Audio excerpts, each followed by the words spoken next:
अस्सलाम वालेकुम नाजरीन, मैं हूं तनवीर अहमद और आप देख रहे हैं मेरा यूट्यूब चैनल हैडमराला न्यूज़। चैनल को सब्सक्राइब करें ताकि मेरी आने वाली वीडियो आप तक आसानी से पहुंच सके।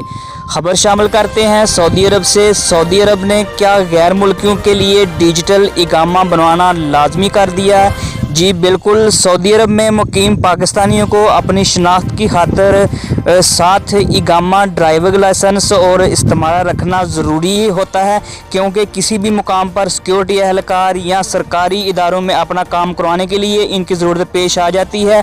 कई बार अगर इनमें से कोई भी दस्तावेज़ साथ रखना भूल जाएं तो बड़ी परेशानी का सामना भी करना पड़ता है। ताहम आइंदा वक्तों के लिए ये परेशानी का हल कर दिया गया है। सऊदी महकमा पासपोर्ट जवाज़ात ने इकामा हवैया मुकीम का डिजिटल एडिशन जारी कर दिया गया है, जो वजारत दाखिला की ऐप अबशर अफराद पर हवैया मुकीम रकमिया के नाम से दस्तयाब है। सऊदी अरब में तमाम तर ज़रूरी दस्तावेज़ की डिजिटलाइजेशन की जा रही है, जिसका मकसद गैर कानूनी तौर पर मुकीम गैर मुल्कियों का जल्द से जल्द पता चलाना और इन्हें पकड़कर मुल्क से डिपोर्ट करना शामिल है।